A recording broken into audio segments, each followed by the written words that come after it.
Okay, call to order. I'd like to call the meeting of the Finance Audit Tendering Administration Committee, Wednesday, June 12th, 12 p.m.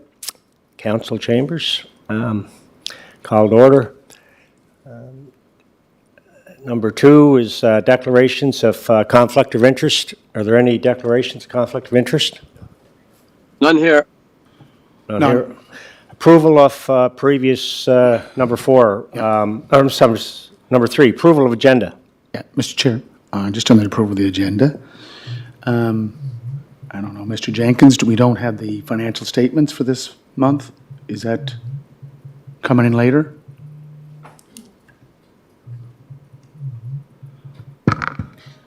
Yes, that's correct. We don't have financial statements this month. April statements is still pretty preliminary in the new fiscal year, so we'll have them at the next meeting, and we're hoping at the July meeting to also have what we expect to be final March statements. They won't be audited yet, of course, but so you know what the final numbers are there as well. And just for you, Mr. Jenkins, and yourself, the audited statements, are we looking at a start date? Did they start it already?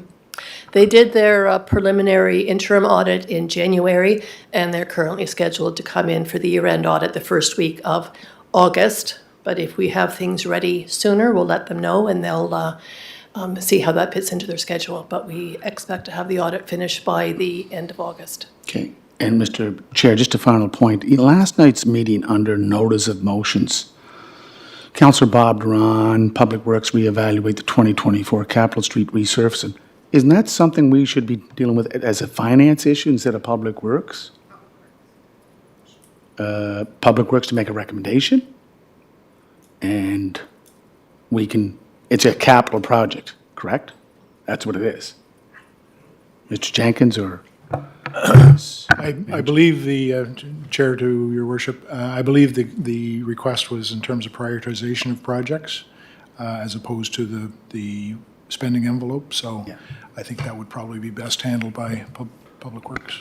No, the reason I bring it up, Mr. Chair, because the last meeting I said, look, we are not keeping up with what we're doing in terms of resurfacing, and that we should add another $1 million for capital expenditure. So that has to come through Public Works, then to finance, or can we do it the other way around? Well, you could certainly bring a recommendation to council to increase the spending envelope on capital, and then, you know, Public Works would make a recommendation presumably on how that would best be spent, but. So do I put that under introduction of new business? Have to come through the next meeting, yeah. For the notice of motion? Okay, I'll give a notice of motion to, this is just a notice, so I just want to make sure that it goes to the next meeting of finance. Is there a seconder for? You don't need a second, it's just a notice. Just a notice. Councillor Drown? Yeah. Thank you. Thank you. Moving on to number 4, approval of the previous draft minutes of the May 8, 2024. Is there any discussion, questions on those minutes? All good here. I'll move by Mayor Brown, seconded by Councillor Yep. Bernard. Sure. Okay. Item 5, business arising from the minutes. Any business from the minutes? I'm good. No business? Okay, thank you. 6, item 6, discussions, reports. 6A, presentation. Bruce Donaldson, UPEI. Bruce, you're still there? I am. Okay, Bruce, you're good to go? Thank you. Okay. Well, thank you very much, everybody. I appreciate the opportunity to have a discussion around this opportunity. I have to apologize. I'm down at the docks. We have a boat in today, and I'm the agent, and so I act between the boat and the port agency. And of course, about 10 minutes ago, we had a medical situation, which falls under my jurisdiction. So we're just making arrangements to remove the individual from the boat. I may get interrupted just for a question or two, but hopefully not. I think we have everything covered. So apologize for that up early.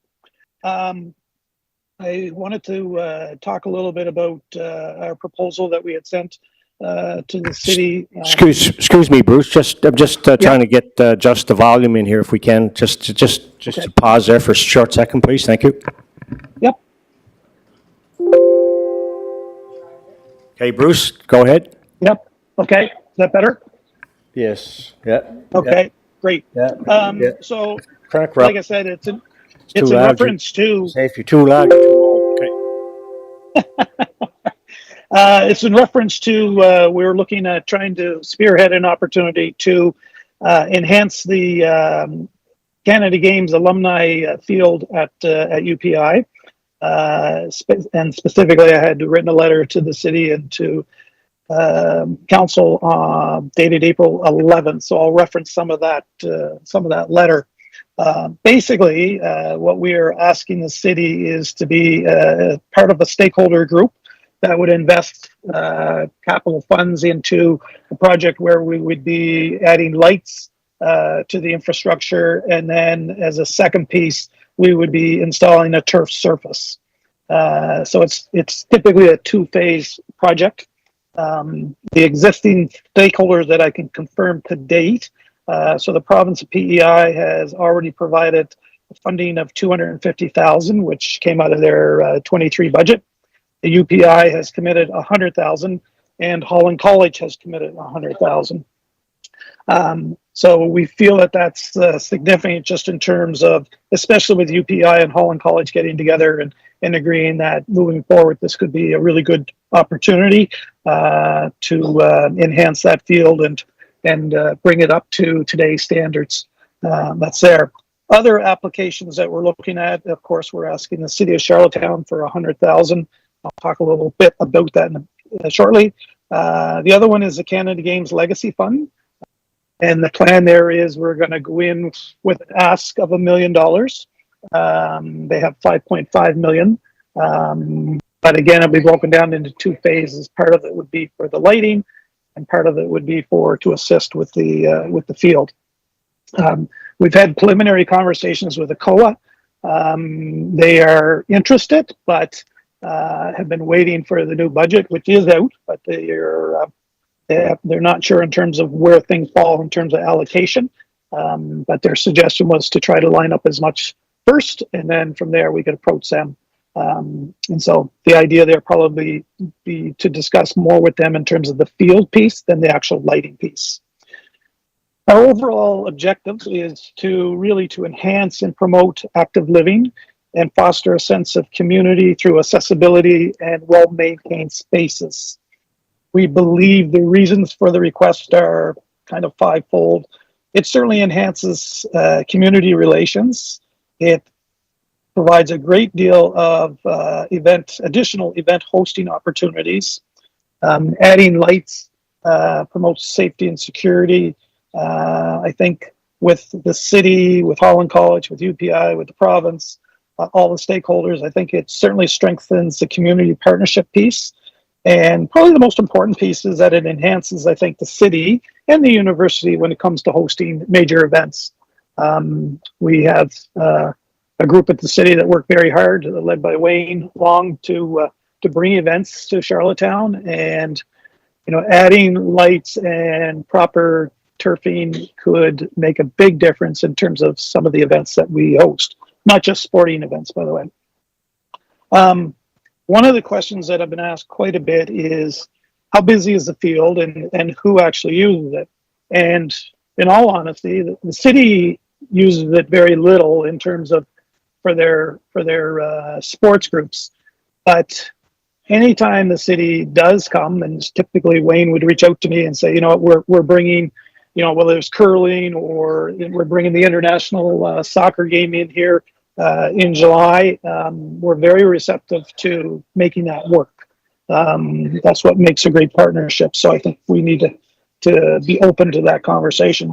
But I did do a little bit of research just in terms of from January 2023, in terms of user groups on the field and on the track. And just to give you a very quick sense, we would have had, so community user groups would have had Charlottetown Rural, Colonel Gray, Birchwood, Queen Charlotte, Stone Park, all using the facility for rugby and field hockey. We host the provincial and city and PEI track and field championships on multiple weekends. And of course, we use the field quite a bit for training as well. Emmanuel Christian School and the Mount Academy both utilize it. Special Olympics have a track and field team that utilize the field. The PEI Roadrunners do a kids event there that is mainly on the track, but they use it for other pieces as well.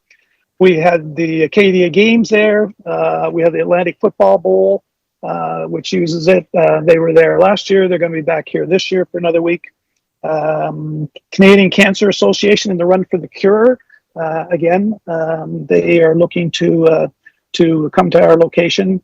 Last year, we hosted the Bayshore Health event, which was a kids event. I don't know if you remember that or not, but the field was full of bouncy castles and hundreds of kids. Lacrosse PEI, the Shed, which is a group it's organized through the university, but it's for grade 10 and 11 school / university perspectives that have an opportunity to come and utilize the field. Aboriginal Sports Circle, the Run, Jump and Throw Association, the Nigerian Association of PEI, PEI Marathon. We do private training through mainly through Eli McCachran, Morgan Campbell, and Sean Ferris. They use the field throughout the summer, mainly training NHL and pro or up and coming rising pro players on that. We have the ADL Golden Mile Run. Andrews Hockey School is on that turf every day. Charlottetown Bulk Carriers use it for their training sessions. Football PEI, tackle youth teams, practice and play there. The Bell Lion Center, which you're well familiar with, their summer day camps use that field every day. We host the Atlantic Canadian Men's Rugby Championships. We had the 2023 Parasport Festival there. We had, as you know, an international soccer event there last year. We've got another one coming this year. Holland College football, of course. We are hosting the U Sport Rugby National Championships this year in October. But our team, as you know, plays there as well. And then there's a number of special opportunities. We'll get a lot of calls for, like, we'll get He's cutting off me. okay, sorry, is that better? Hello? Yeah, you're coming through now. I missed you there. Go ahead, Bruce. Yeah. Okay, sorry. Hey. So we'll get a lot of calls too for, like, can we use the field for, like a kid's birthday party or, something like that, a little bit of special events pieces. And we do encourage that and allow it. So that just gives you, a pretty quick summary in terms of all the user groups, not including UPI, that actually use that facility. The lighting piece helps us establish that we can expand the operational piece of it, especially in the spring and in the fall. Those are the key pieces, and that would enhance our ability to have other user groups there, and go from there.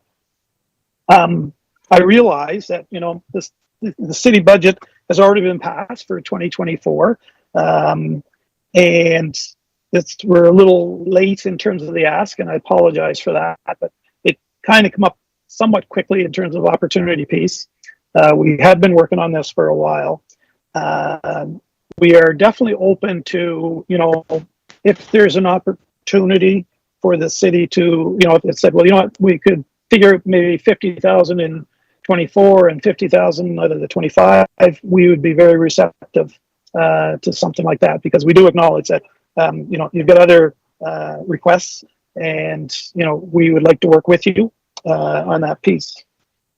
Our commitment, and from UPI and to Holland College and to the city, is that as user groups and major stakeholders, we would sit on an annual basis and say, okay, before we start, giving out field time and whatever, what are the needs? What are the community needs? And how do we best fit these in? So that between, whether it's a grass field and the turf field, or they're both turf fields, then, so that we would identify those opportunities early to help alleviate some of the challenges that the city may have I do understand that in most seasons, the city fields are opened later than the UPI fields are, and so a lot of the times we do have sport groups that come in and utilize the fields for training and picking the teams and that type of thing. So I think that's it's got to be a very collaborative piece to it. And the last, sorry. Oh, finish up there, Bruce, okay. and we'll hopefully Yeah. get the questions. Yep. The last piece is really as part of the Canada Games application process, we need 2 letters of support from stakeholders. Holland College has already provided one, which is, I think, significant in terms of the messaging to the Canada Games and to the city. And the request was that if the city could provide a letter of support as well. I think that would be quite meaningful. It's hard to go in asking for funds from the Canada Games if we feel that the city isn't able to participate in some manner. Hello? Yep. Hello? Anyway, yep. Okay, Bruce, does that give you enough time on the That's about message it, piece? yeah. And we can open it to questions, comments from the committee? Thank you. Yes. You good, Bruce? Yes, I am. Oh, and Terry? Can you hear me, John? Yeah.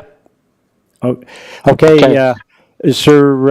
I do have a couple of questions. Yeah. Go ahead, Councillor Bernard. Go ahead. Yeah. So, Bruce, I'm just wondering. I know you named off a lot of users that have used the field, and I assume that there's a fee. Excuse me. I'm assuming there's a fee, obviously, for everybody that uses it. I'm just wondering, Bruce, we don't use it a lot yet, but with lights, that would make more scheduled time available, especially for the rugby field. And I'm just wondering, what's the opportunities there for the city to be utilizing that field more often? Yes, thanks, Terry, for the question. Absolutely, I had mentioned in my comments and that what we would commit to is on an annual basis, the city and Holland College and UPI would sit down and in writing indicate, okay, what are your priorities? What do you need in terms of hours? And we would ensure that they get scheduled properly, so that it's reflective right across the board. It needs to be a collaborative approach. This field is not a UPI field. We administer it, but at the end of the day, this is a community opportunity that I think would provide a lot of positives for all the stakeholders. Yeah, and I think for us, I mean, we've had some issues in the past with some agreements we've had with UPI, would be the turf field or whatever. So, it's something that I wouldn't mind starting a new chapter as long as we can get some fair play, some fair time using the field like everybody else. Holland College and you were mentioning a lot of provincial organizations use it. So, if we're going to plan it, it'd be nice to know that we will have access to that for our sport teams around Charlottetown too. Yeah, no, absolutely, absolutely. That needs to be defined right up front. In terms of basically the understanding. And like I said, annually we need to sit down and the city can say, you know what, here's our needs, and say, okay, then how do we figure this out? The reality is with the lights, none of that time is being used now, and we still have quite a bit of use on it. So it'd be great. That sounds good, Bruce. That sounds good. Thank you. Is it okay? You good, Councillor Bernard? Terry? You still there, Terry?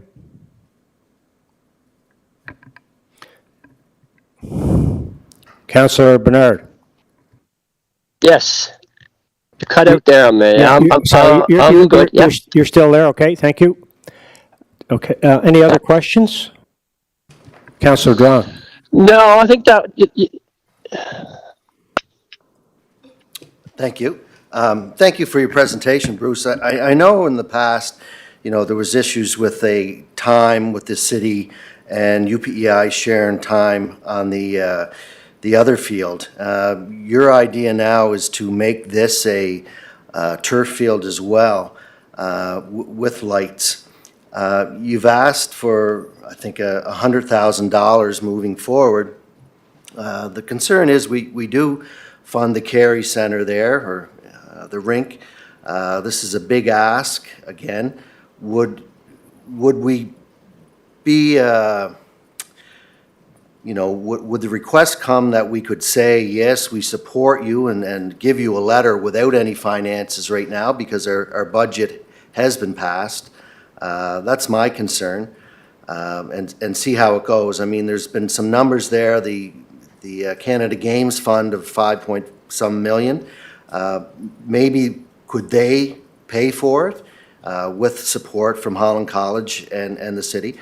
I know Holland College uses it a lot for their football games, but I just don't see the benefit for the city residents because, is there still going to be a fee to use the field?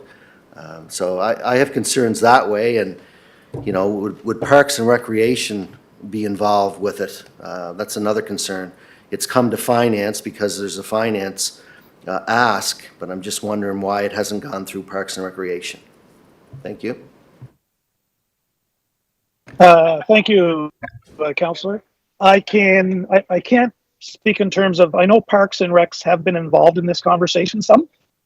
And I do, my understanding is, I believe they think that this would be a benefit to all the user groups. Can you hang on 1 second, please? Sorry, just the hospital here is question. Is this for her? Yeah. Yeah. Okay. This lady with the Yeah. question? Yeah. Okay. So Okay. this is for the doctor in the hospital. Yeah. Do you also need anything? No. This is enough. Yeah. Okay. So Yeah. I'll let them Bring work her. here. Yeah. We have quite some luggage. Okay. Thank you. It's going to be right outside. Okay. Sorry about that. It was just the doctor coming off the ship. So, I mean, when we speak about Carey, I guess UPI is certainly one of the major tenants, and we pay full fee for our services there. We don't get a discount in terms of our minor hockey prices or anything. We also pay them, I think it's probably over $60,000 a year for our fitness center.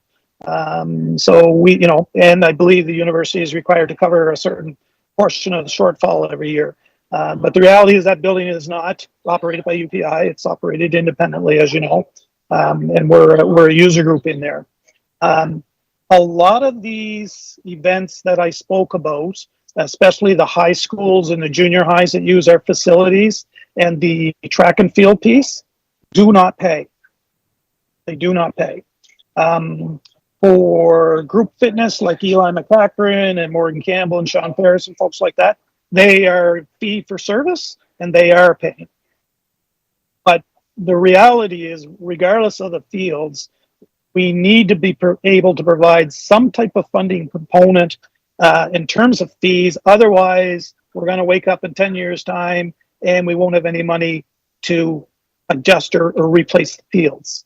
I think the citizens of Charlottetown understand they pay user fees to go to the Bell Line Center. To come, the user fees that we have in place are relatively, well, they are inexpensive, but I think they need to be in play, and it's up to the university and the city and all our stakeholders to make sure that that money is being allocated to where it needs to go, which is for future maintenance requirements.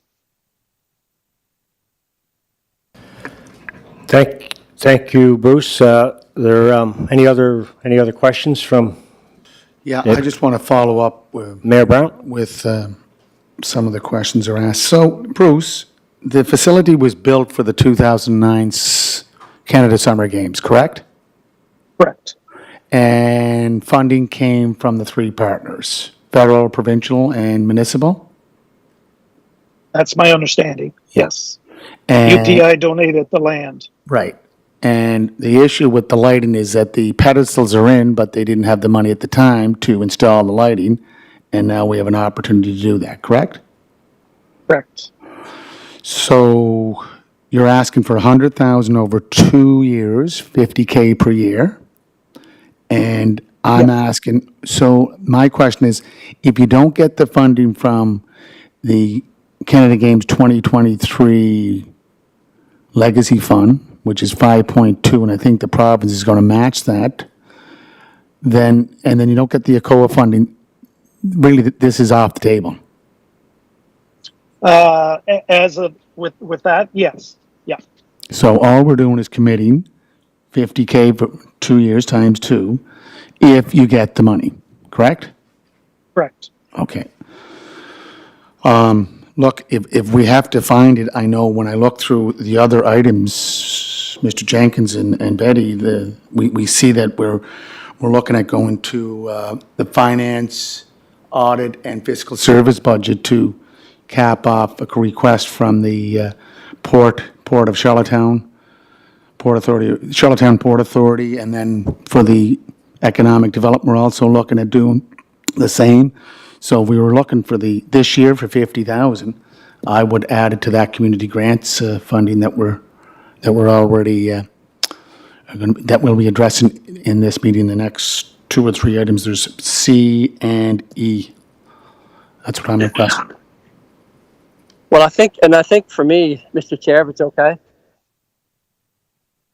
Go ahead. Yeah, I think for me, and we all know the city of Charlottetown is behind in a lot of our sports facilities. So for me, this is not only a good opportunity for the city. I think it's a good opportunity for the sport groups that have been having trouble getting fields, especially I know rugby. And Bruce, this is a rugby field, is it not?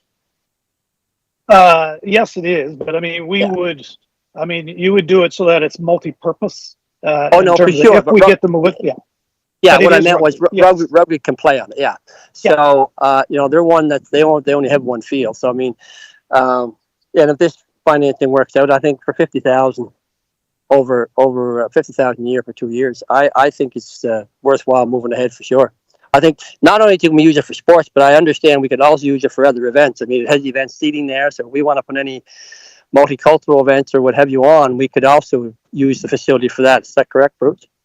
That's correct. The other piece is from a small venue outdoor concert piece.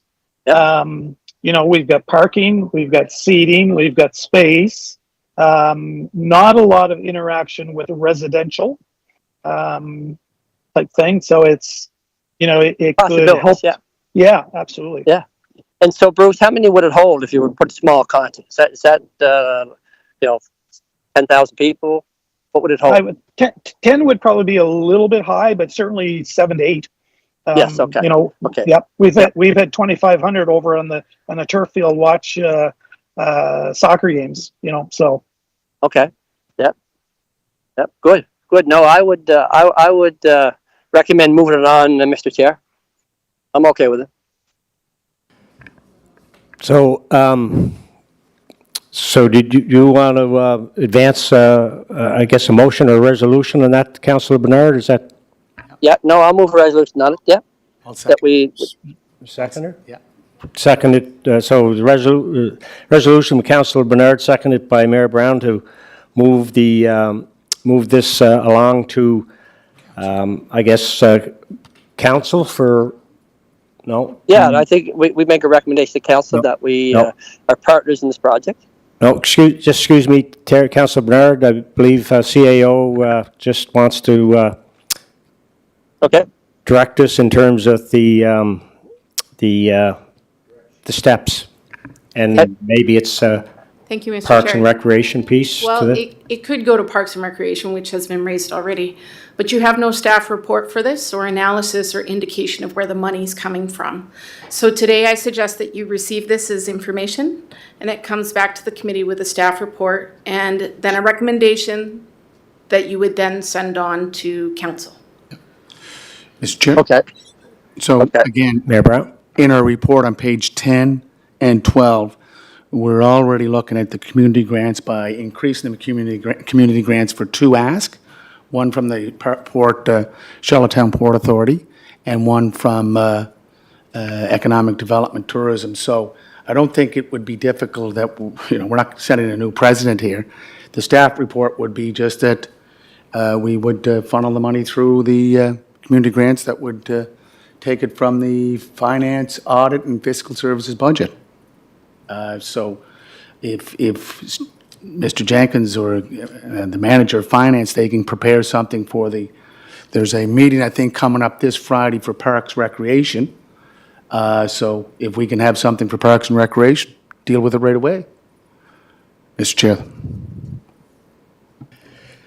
CAO, Elner, or is that conceivable mechanics in terms of segues to get this to the next level? Thank you, Chair. Certainly, if the Parks and Recreation Chair was amenable to having it on the agenda and receiving a report on it, we can certainly do that. It's the information's all there, so there's not much to pull it together. The question, I guess, would be in terms of the budget. It would be perhaps the biggest challenge, knowing that we don't have room in our existing operational budget other than in the extraordinary items account, which typically hasn't been used for things like this, but of course that would be council's discretion as to. So I have a question, Mr. Chair. Councillor Bernard? So I'm just, I'm a little curious why this would have to go to Parks and Rec. This is a request coming from UPEI to install lights in their field, not one of our fields. So they're asking as a funding partner. So they're asking the fund, to me, the request would come to finance. That's who they're asking for money. We're not putting lights up in the city-owned field. This is a request like any other request of the commission. I'm not sure why we're saying it has to go to Parks and Rec. It's a funding request to help put up lights. Yeah, That to me is finance decision to make. The finance would be the one I would think to send the recommendation to council. Yeah, through the chair to Councillor Bernard, I think it's more in terms of process so that the committee can receive the staff report so that it then can go to council with a recommendation, because other. Oh, that's okay, but that's okay, Dan. I would think the staff would be the finance staff, though. It depends, because they talk about the recreational piece and us using that field for recreation. Yeah, it is perhaps, Councillor Bernard, one of those issues that crosses a couple of committees, certainly in terms of the benefit to the city, getting the field more available for recreational purposes for city programming would be perhaps something that Parks would want to vector in on. I know that the manager has been involved in the conversations, in the last few days, certainly. But in terms of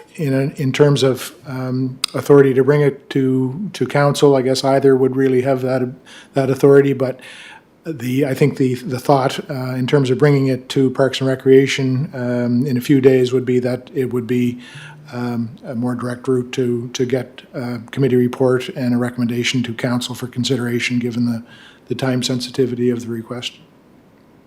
Okay, so because I'm looking at it going to Parks and Rec, and the request for Parks and Rec would be to come out of their budget to pay for the lights.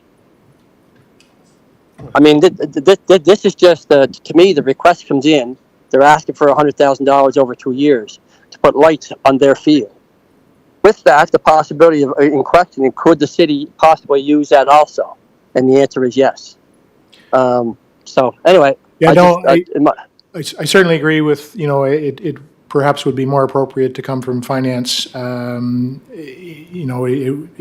the budget allocation was to come from extraordinary items, that is a finance item. So the recommendation probably should come from here. It's just that the time sensitivity would present perhaps some additional challenges, but whatever committee decides is entirely. Yeah, to me, anyway, I mean, I don't know if there's time constraints and this and that. I'm just trying to figure out one of the caveats of being a partner in this is that the possibility to use a field for sport, but other things too. As we heard, you can have events there, you can have concerts there. So they don't go under Parks and Rec, and we're not asking for them to go to economic development. So I'm looking at it as a request coming from a partner that's looking for us to see if we would fund $100,000. And to me, that would be a finance request. A report can come next month to the staff, and the staff can make a recommendation. But anyway, that's just my view. Yeah, no, fair enough, Councillor. Councillor Drown.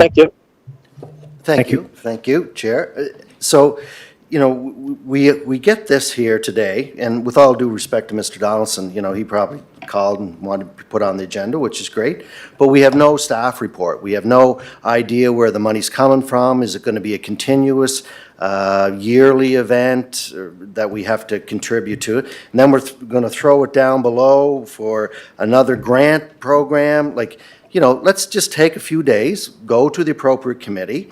Let's see where we can get the money, if we can get it. And, no big decision has to be made right today. I mean, let's just do our due diligence here. There was no background or even on the agenda, so presentation. I had no idea when I sat down what was coming. So, 30 minutes later, we're going to give 100,000 or 50 over 2 years, no recommendation for staff, where we're going to get the money. Just calm down and do the proper thing, what we're supposed to do. That's all I'm asking for this. Okay. Thank you. Yeah, and I think all I'm saying there, Councillor Duran, is that it's still going to go back to finance, still going to go back to the staff. The staff will do a report before it comes back to finance.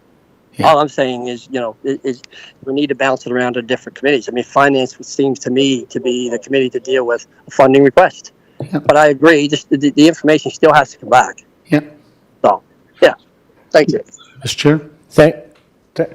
Yeah. Mayor Brown? That's one saying I'm going to avoid. Calm down. But I do want to say, Mr. Chair, is that here is an opportunity for the city to work with our partners at UPEI, like Holland College, or working with any other partners out there. And I know the bureaucracy has a concern about being the stewards of the taxpayers' money.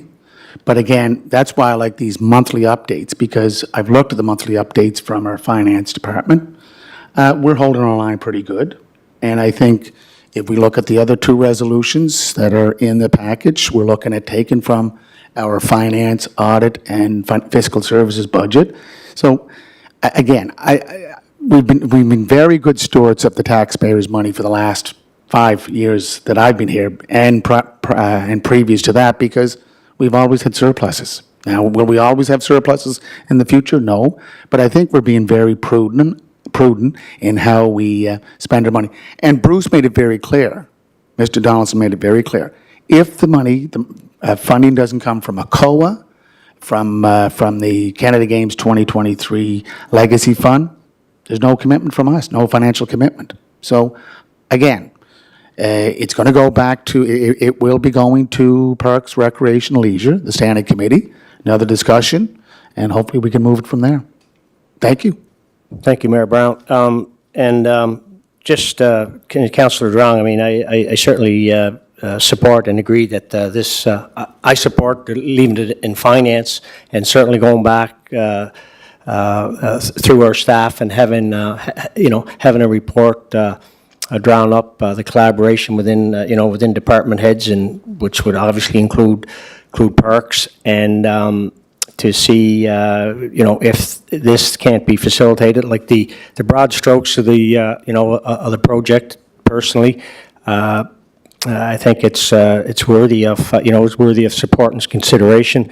So I'd like that information be put together in a staff report, so it ultimately, hopefully, gets in front of council to understand the full scope of the ask and the opportunity here, and see where that lands, if it's supported by council. But in the meantime, there's got to be some staff work done to look at the request and I guess resolution of support. Thank you. Mr. Chair, I agree.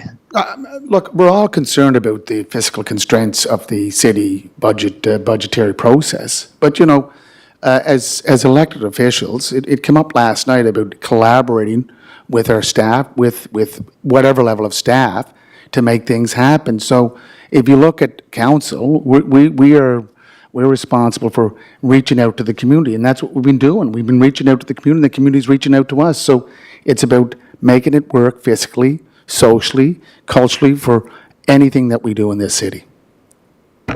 Thank you. You still there, Councillor Bernard?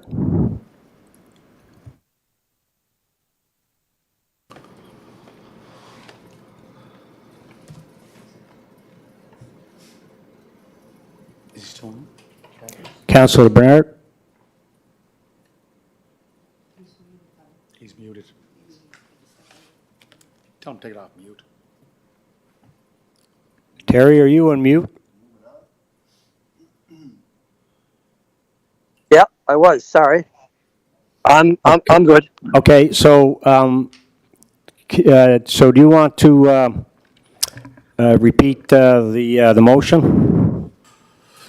Well, yeah, I think the motion, we're gonna put it back towards staff, have staff do up a report so they can make a recommendation to council. And is there a seconder for that? Me again. Wow, encore. Seconded by Mayor Brown, and so vote? You, Yay. I, okay, Councillor Bernard in favor, Mayor Brown in favor, Councillor Drown? We don't, with all due respect, we don't have to have a vote on it, do we? Do we not just send it back to staff for recommendation? You know, I mean, that's what we agreed on. Let's just move it back, get a report, and move forward. That'd be great. I mean, that's CAO, Eleanor, that fines that work? Okay. Yep, yeah, these, No, just again, correct that, receiving information with a recommendation to send this to Parks, Recreation, Leisure for Friday's meeting with a bit of background report, similar to what's in our current report for Finance Audit today. There's 2 resolutions that are looking at additional funding from community grants. Thank you.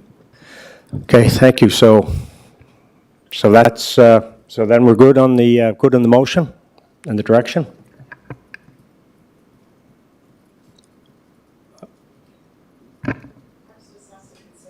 Yep. So I think from this person to Parks, it'll be the same thing.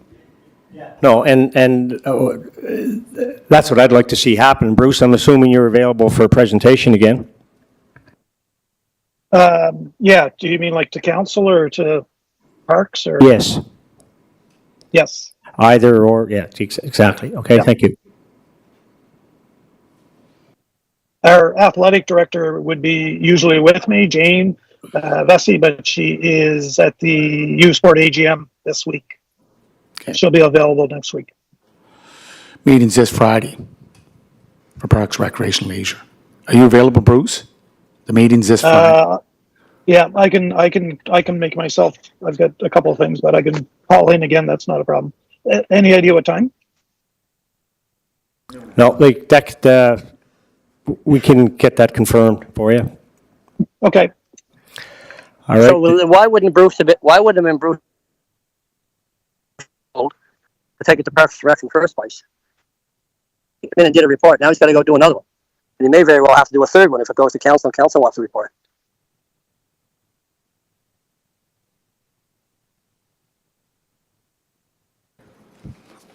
No answer? Mr. Chair, Councillor Bernard, I don't think we received a report from, a written report from Bruce Donaldson. He just gave us an oral presentation today. And No, I know. now the CAO and the Director So of why- Finance and Administration are saying that we have to prepare something similar to what we're dealing with today with the other items on page 10 and 12 on Okay. accessing additional funding from the community grants with a bit of a background. So that's what we're going to be doing for Friday. My understanding is that. Okay. That's the Okay. process. Okay. Good enough. Okay, is that, Chair, you could confirm with Mr. Donaldson that the meeting is scheduled for noon on Friday. did you hear that, Bruce? Yes, I did. Thank you. Okay, we good on this for now? Yep, item B. Thank you.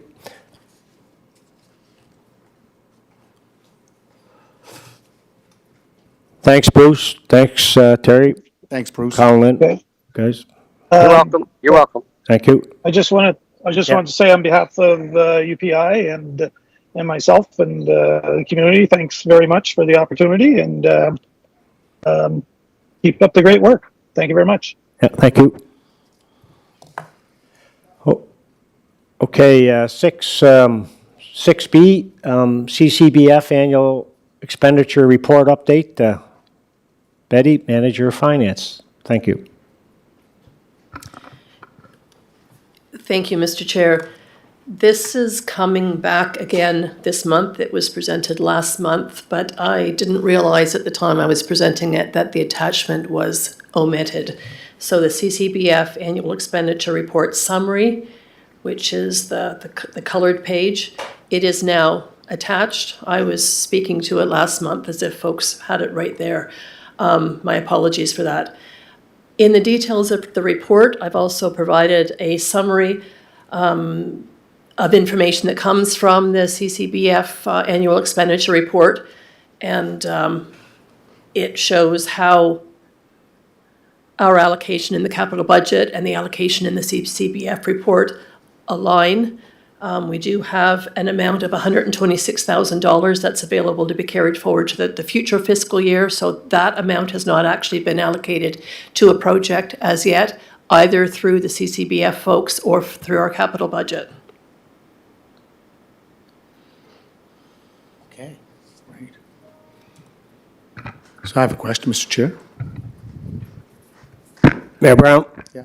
So if we go to page 7, again, this is a question of clarification.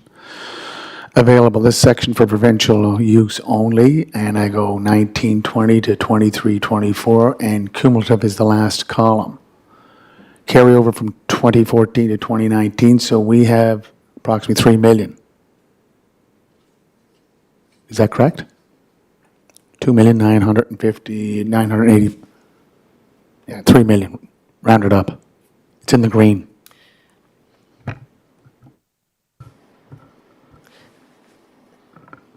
Through the chair to Mayor Brown, that is the amount that was carried forward from the previous 5-year agreement. So the CCBF is in 5-year agreements. This gives the details of the most recent 5 years.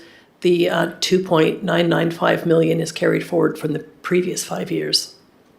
And a follow-up question for clarification. So has that been expended for the 24-25 year?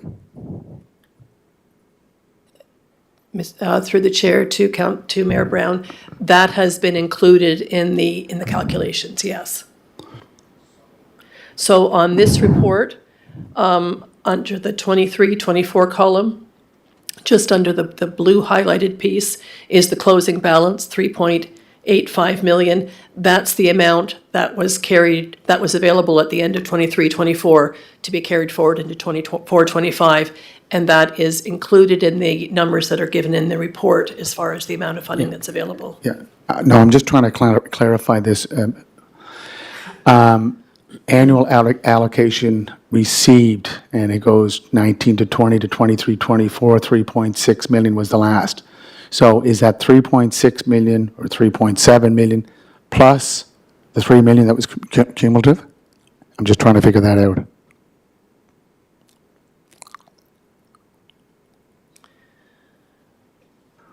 I'm not sure I'm 100% clear on your question.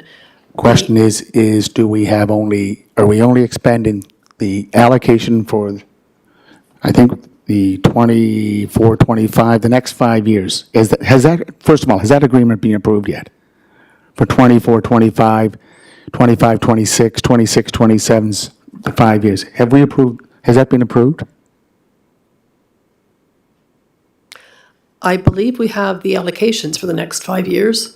The exact status of the agreement has not been finalized. Okay, so because it's not finalized, did we expend the allocation in this year's budget? No. We have included the anticipated, what they have notified us is available for 24-25. We have included that as partner funding in our 24-25 capital budget. Okay, and does that include what was cumulative over those first 5 years, or the last 5 years, the 3 million. Yes, it does. So you're saying that with Canada Community Building Fund, we're spending almost $6 million? No, $6.6 million this year as part of capital projects? In our 24-25 capital budget, we have allocated $7.33 million as external funding from CCBF in our budget. Wow. We're spending it all. That is the plan, yes. Yeah.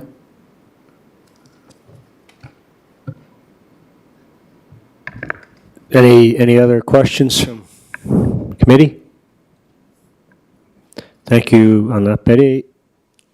Nope, I'm good. Councillor Bernard still there, great, thank you.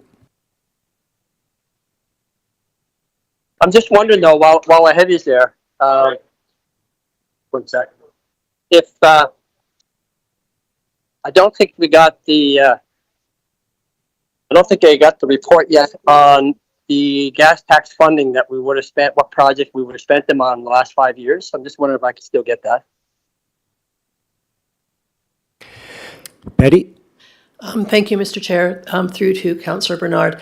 That information, pardon me, is included on the CCBF annual expenditure report summary, which is included in the committee package. Okay. So that's in the package for today. Yes, it is. It's the colored page. So there's well, let me just see the page number here is page number. Oh, I see it. I see it now. I see it now. Yeah, so do you see there, Councillor, where it lists off the various projects and the Yep. amount of the expenditures? Yep. Okay, Perfect. Perfect. Thank you. you're welcome. So, Mr. Chair, Mayor Brown? just a final question to the manager of finance. So for 23-24, we spent, how much, like we received 3.6, 3.7 million. So last year's budget, I don't have it here for me, I don't have it in front of me. Is that what we spent last year and any leftover from previous years? Or was it just the amount that we received for 23-24? Through the chair to Mayor Brown. In 23-24, we spent 4.474 million. And was that at the full allocate, well, 3.6 plus some carryover, correct? That's correct. And this year, with the carryover of 2.9 or 3 million plus the funding for 24-25, it's over, I think you said 7.2 million. That's what's in the budget, yes. And I don't have with me what was budgeted in 23-24, but it would have been more than the 4.4 million. We probably budgeted to spend most of it, but not all of those projects were completed. Not all the expenditures were made. But we so budgeted yes, for it, we yeah. budgeted Well, for we it, know yes. that we don't spend it every year because I think the Director of Finance Administration showed us that every year we're spending about 30%, 40%, but, and could be the same this year too.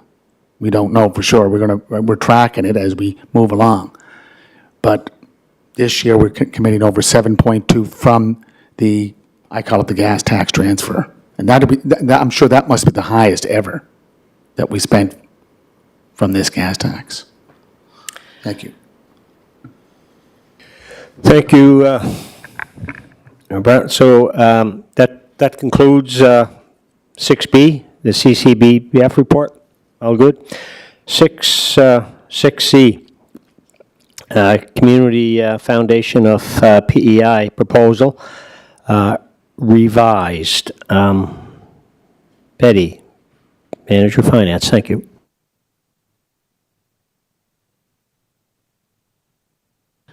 Thank you, Mr. Chair. So this is providing an update on a report and a proposal that came through from the Community Foundation of PEI back in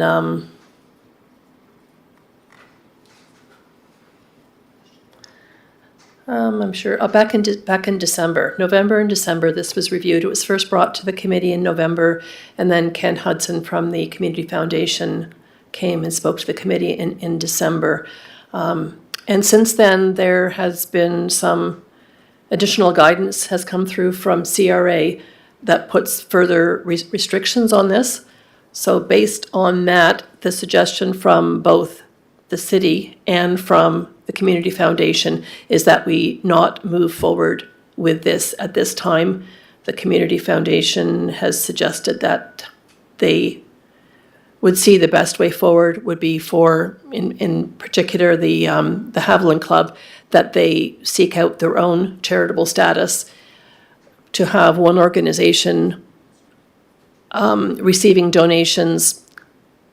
Well, the phrase used was kind of lending their charitable donation number is something that's frowned on by CRA, as well as the Community Foundation should not really be telling the city that we are required to then send that money to the Haviland Club. And that was what the intention was that the Community Foundation would receive donations and they would receipt the donations.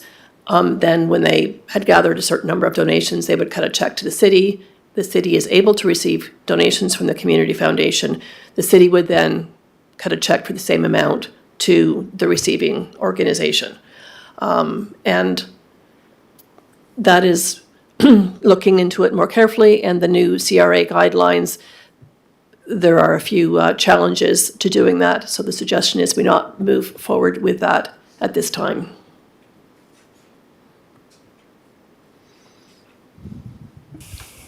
Mr. Chair. Thank you, Betty. Mayor Brown? So in December, we were going forward, and I think you're working on a policy. And then there was a meeting with members of the Haviland Club, where I think you attended, our Director of Finance, and the Chair of Finance, with members from the Haviland Club.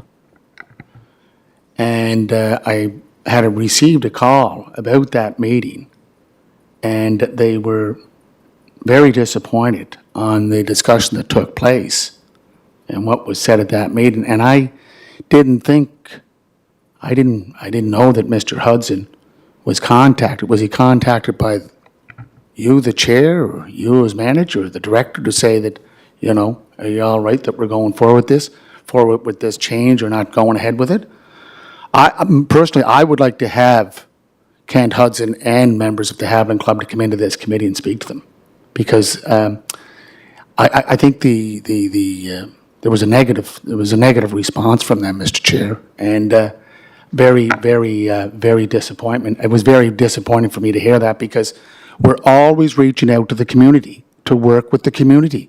The Haviland Club, which was the Officers Club, which was a former American consulate, is a part of the community here, and very historically part of that community. So I'm asking that we bring them in before we move on with this. Again, I'd like to hear their side on what took place at that meeting. I believe down at the Haviland Club. I believe. Thank you. I'll just preempt you, Dan, if you don't mind. My meeting, right? Yeah, Mayor Brown, just on the comments, I was at that meeting, and certainly there was good discussion, around points and the purpose, but there were certainly my memory of the end of that meeting was that there was possibly going to be challenges with trying to facilitate the where we were trying to get the Haviland Club in terms of being a partner of a solution in their funding requirements. So I didn't, perhaps I read the room wrong, but and then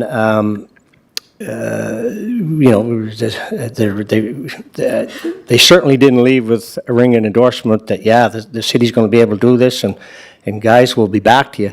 Again, there was discussion, that there were going to be challenges, and I think what's since happened, in reading the report and doing a little bit of digging, there has been some challenges that have been confirmed since, not the least of which is having to do with CRA clarifications, the community foundation itself, having a problem with the mechanics of it. So, if the Haviland members, the two that were in, Mr. Baird and Mr. Trainer, came away with another feeling, that's unfortunate, because it certainly wasn't the feel I had. Thank you. Excuse me, Dan, you had your seat? Thanks, Chair. Yeah, no, I was just going to convey my sense of that meeting. We had a full presentation. Mr. Baird walked through the history of Haviland. It was a good meeting, and they have a great project on their hands there. The challenge from our perspective is the information, the directive that came from CRA just in December 23, as we looked into the mechanics of what would be required of the city. It would create an obligation on the city basically to follow the charity, to make sure that they were following the city's charitable objectives. So it would not just be a matter of cutting a check, but there's an obligation then for the city to do that. The reason Mr. Hudson was involved, I think he was involved in the initiation of the discussion, but we did hope to attend the meeting that we had with the Haviland Club, but wasn't able to. He was in the midst of doing some additional research, both from the perspective of the Community Foundation in terms of whether they could amend their objectives to accommodate such an ask for not just this donee but others. When he finally did get the advice, which was subsequent to our meeting with the Haviland executive and GM, he was quite convinced that it would be the best path forward for that donee was to pursue their own charitable status.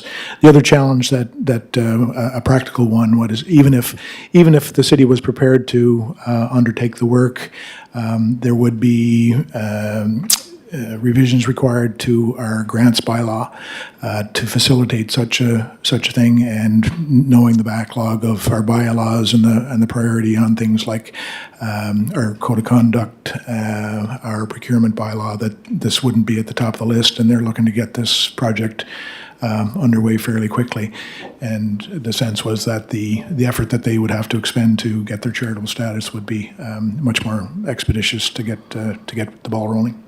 Yeah, again. Mayor Brown? Yeah, I'm just, again, want to just make that request again, that we bring in Mr. Hudson, we bring in Mr. Trainer and Mr. Baird, and just have this discussion, because back in December, we were to be working on a policy, and that policy, I'm sure, was to look at the new procurement bylaw that we're going to be looking at the next few months, looking at how we'd have to change our grants policy to accommodate for it. And again, I think following through with anything that CF, Community Foundation of Prince Edward Island, is doing, or the Haviland Club, I would be very secured in with their workings and what they would do if we had rules set out. So again, I'm making the request, Mr. Chair, and I'll leave it with you.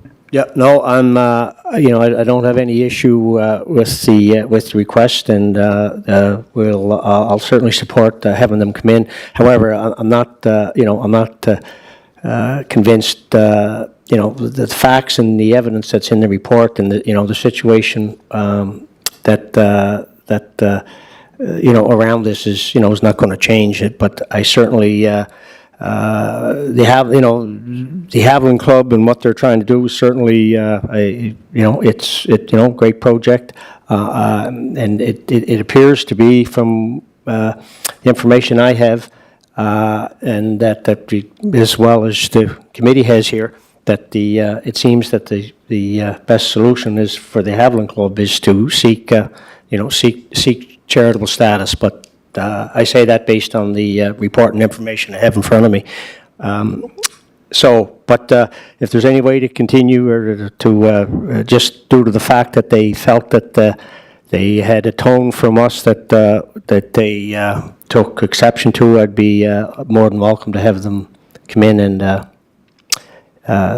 hear what they have to say, and I guess we have to maybe qualify what's already in front of us here as to what the recommendation is from staff. Thank you. Thank you.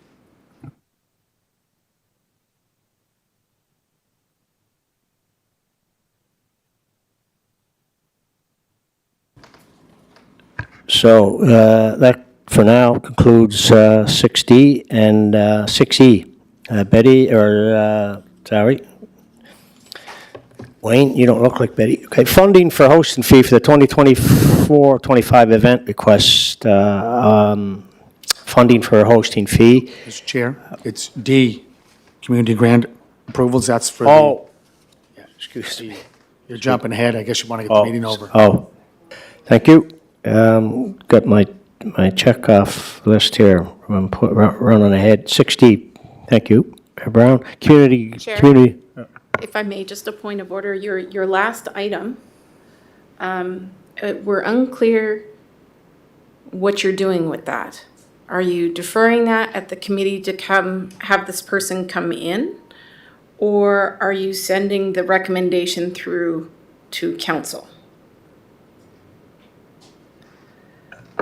I will defer till they come in and we can put the, I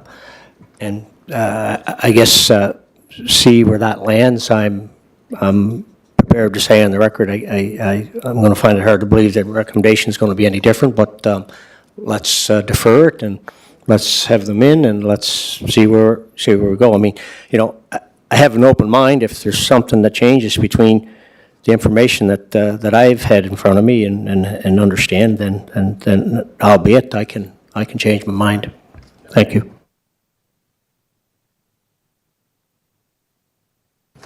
So we're on to 6D, right? Community grant approvals. Betty? Thank you, Mr. Chair. This report is recommending the approval of a community grant for Port Charlottetown tax in lieu in the amount of approximately $25,000. They made a similar request last year and were approved.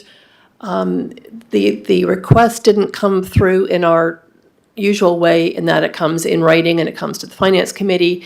Instead, the request was made as part of the presentation that they made in a budget workshop, and Finance didn't actually get a written request for it, which is why this is coming separately from the rest of the grants that came to the committee back in April. So the recommendation is that this grant be approved. It does take us over our budget allocation. Included in the operating 24-25 budget was $400,000 in grants. This will take us over that amount by $12,464, and the recommendation is that this will be funded from the Finance, Audit, and Fiscal Services budget.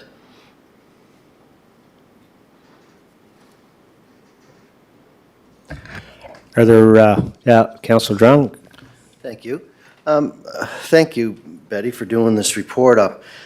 I know the Port Authority, they're doing a great job down there. There's highest ever boats coming in. Why would we do this to put us over our budget? Like, have we looked at their books? Are they making money? Are they, they're doing well? They have staff there. What is it that or why do we feel that we give them the tax in lieu for this? Like, I understand when they weren't doing very well, but now they're doing very well. So why do we keep doing this? Can you answer that, or is just a request under our grants bylaw, or why? Betty? Thank you, Mr. Chair, and through to Councillor Duran. Last year in 23-24, this was a new request. And probably because this is the second year of it, it wasn't delved into quite as deeply, looked at more that their needs were similar to what they were the year before, and we went ahead with it the year before, and as such, we're recommending it again this year. We didn't actually go through our evaluation matrix because it was a second-time request. That's probably a weakness in our process. And through the chair, back to you, Betty, and I can appreciate that, but, I think at the last year, they were building onto the port, or they needed the money, and but I think, if we're just gonna give the money, I myself would like to see their books and to see why, that's why, I just, that's going to put us over our budget. We're going to have to take more money out of our account. And then I feel that, if they're doing extremely well, then, they wouldn't need our money. But that's just my opinion. But thank you very much for that explanation. Appreciate it. Mayor Brown? Nope, I think the manager wanted to go first. Yes, I was just going to clarify as well. We do normally ask for and get financial statements from folks who are given grants, and I am not up to date on where we are with that. So that's a really good point. And just to follow up with Mr. Chair, 23-24, they did provide the books. They showed their income, revenue, and expenses, and because of the upgrade they did to their berth, expanding that berth, they had to borrow more money. Plus, the province also provides a tax in lieu on this property too. So it's not just us; it's shared by the province. They did make a presentation to us at the November 24th, 25th budget workshop that was set up by the CAO and staff. So they just thought that was checked off the box. And when I didn't see it as part of the grants, when we're going through the grants, I said, well, maybe something happened. Maybe they didn't make the phone call. But someone must have made the phone call since we passed the budget. So did you get the call? Who called about it? Like someone must have followed up the call. Mr. Jenkins, yourself? I'm just trying to find out.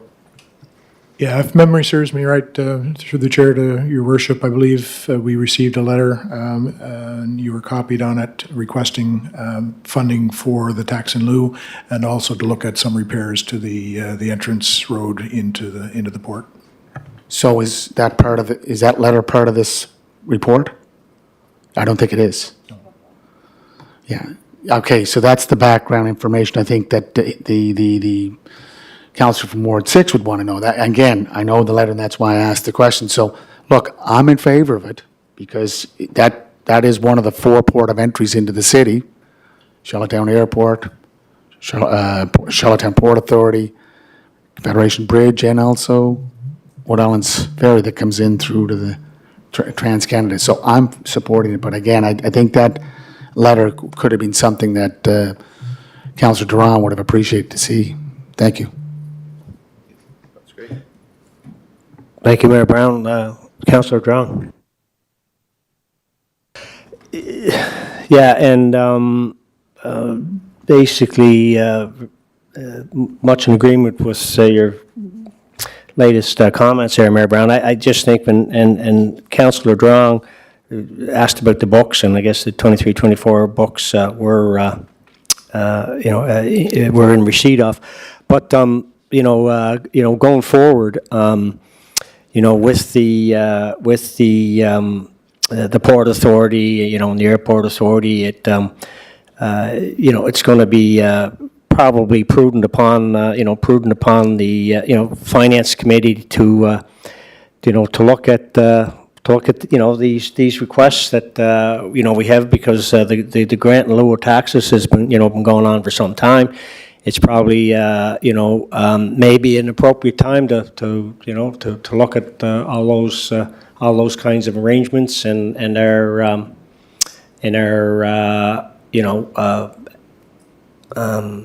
efforts going forward in terms of the support and working with these valuable partners. So it's just a comment I'd like to share. Thank you. So, Dan? Thank you, Chair. We're certainly happy to come back to our next committee meeting in 3 weeks' time with a more fulsome report with the letter from the port of request, an evaluation with the matrix and their most recent financial statements. So happy to do that. That'd be great, Dan. Thank you. So that will be available next meeting? Yes. Thank you. Okay, so we're good on this? So All right. we're deferring it. Yeah, we can, in light of that, yeah, okay, you all right with that, Councillor Drown? Thank you. All right, Betty, you got that? Okay, thank you. All right, that concludes 6D. 6E, funding for hosting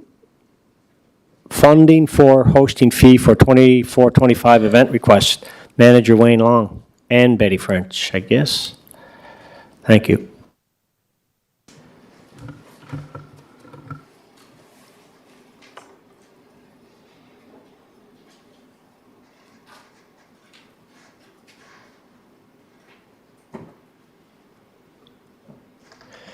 But So, Mr. Chair, I can speak to that. So this item has already gone through the Economic Growth and Attraction Department, and the event has been approved, and this expenditure has been approved. Since the amount is $30,000, and it was not included in the 24-25 operating budget, which is why it comes to this committee for the approval of the funding.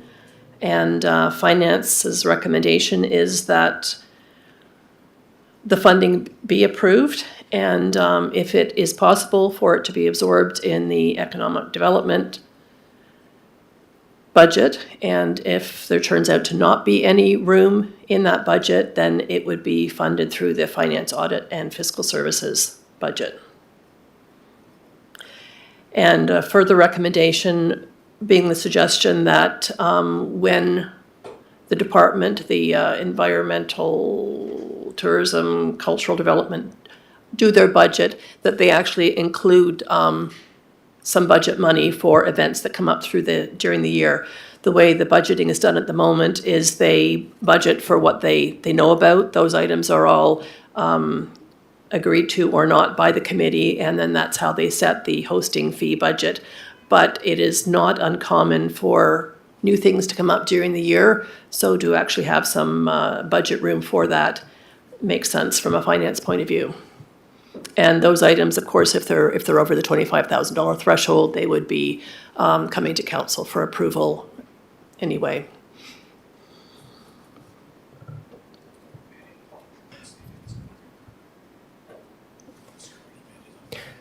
any, that concludes your report? Any questions to Betty? And Wayne is here if needed. We good on this? Okay. Councillor Drown. Thank you, Chair, and to Betty and Wayne. I certainly understand if something comes up halfway through the year that you have an opportunity to bid on something that would generate income or great for the city. I certainly understand it.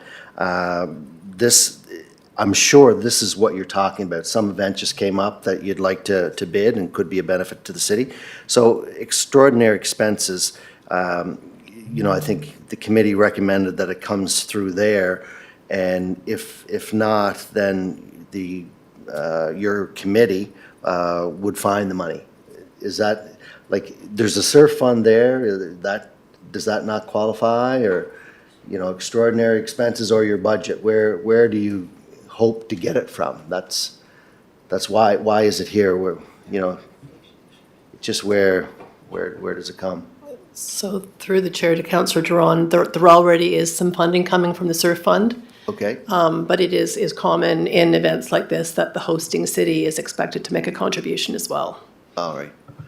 No, I mean, I know we're always looking for events and generate income for the city, and this is great. I'm just, you know, I mean, if it's new money coming out of the budget, it's tough, but, you know, I appreciate where we're going with it, so thank you. Mr. Chair? Mayor Brown? Yeah. I move it. So moved or seconder? You need a seconder. Is Councillor Bernard on the phone? He's not.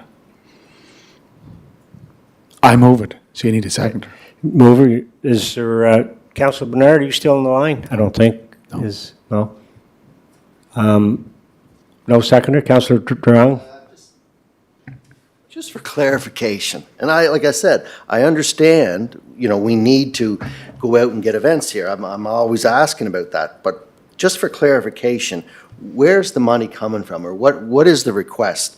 I can read it, you know, 5 times, but I'm not quite sure where it's coming from or where we're going. Can you clarify that, please? Through the chair, back to Betty or Wayne, or?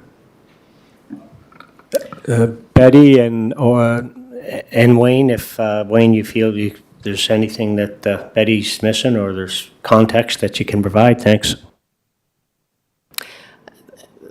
Thank you, Mr. Chair, and through to Councillor Duran. I expect the money will come from, well, I know the money will come from one of these budgets. There are always overages and underages in any budget. The budget is an estimate. I would expect there will be areas where there's underspending that it can be covered from. The finance, audit, and fiscal services budget does include the extraordinary item budget, so that is there, that can be used as well. So if there's not money from an underage anywhere else in either the economic development budget or the finance budget or somewhere else, there is the extraordinary item budget.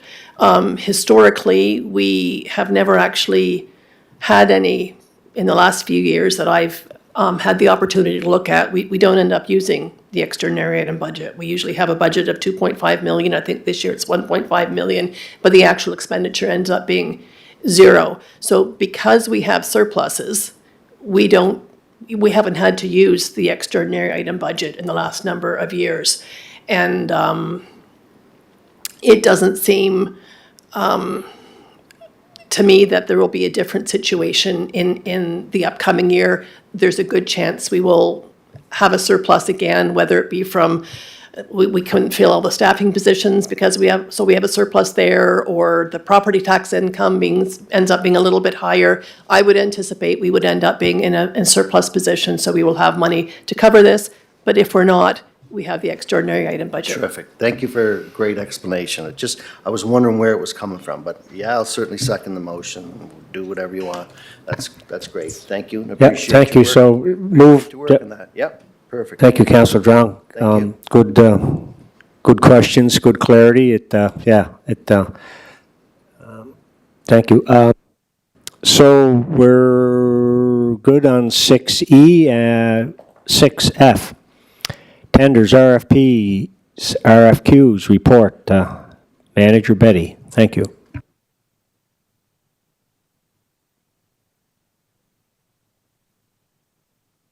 Just, Chair, just a point of clarification. Yep. Did we get a seconder on that motion? Okay. Yep. Yeah, seconded, Councillor Drown. Thanks.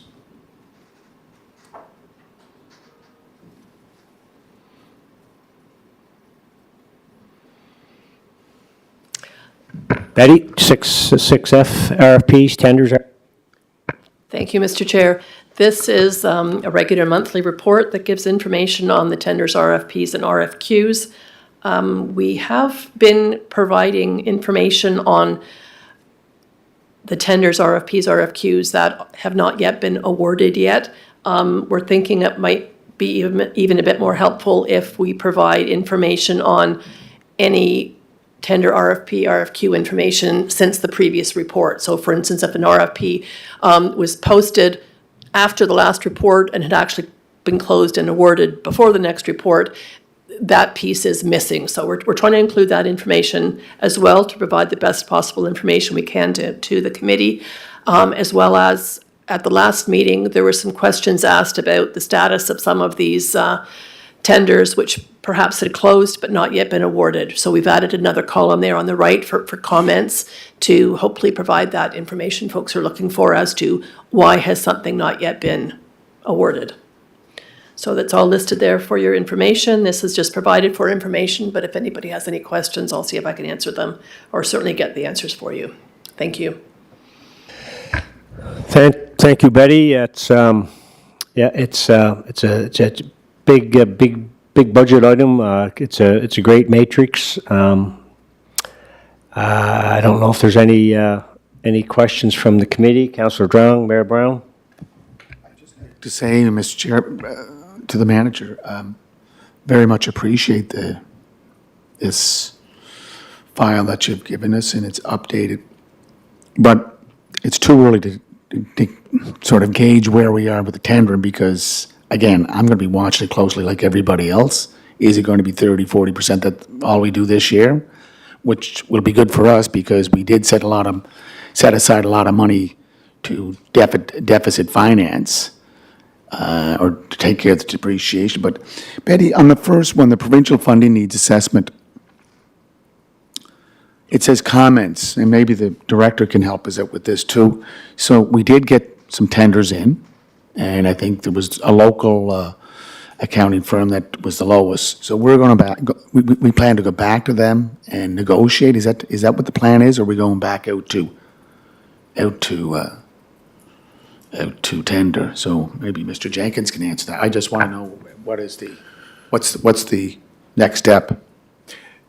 Yeah, so through the chair to your worship, so the scope of work in the RFP document was quite a bit broader than we feel is appropriate to proceed with.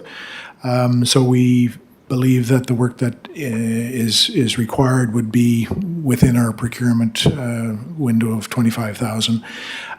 So the intention is to go to the low bidder from that RFP and see if they are able to provide the research that we want to supplement our discussions with the province in terms of funding. And the main area that we're looking to have the research done on is comparative jurisdictions in terms of what is the property tax burden on a residence, say a $400,000 residence, who receives that revenue, whether it's the province or the municipality, and what level of service is provided and by who. So just to give us a basis of comparison, Charlottetown versus some other jurisdictions to say, in X jurisdiction, the province doesn't take any of the revenue, but the municipality maybe provides funding for schools, so we can do a bit of a equal comparison,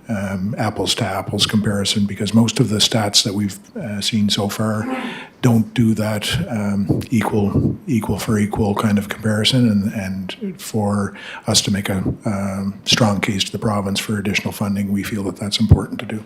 So I guess my question is, we went out to tender, and I've had experience with this with SCI when they're building the Federation Bridge, but are there tender rules where that, are we stretching these tender rules? Like, are we allowed to, say no to the tender, but go under the $25,000 and say, we're going to negotiate with this? That's all a lot. Like, I'm just trying to get an understanding. Sure.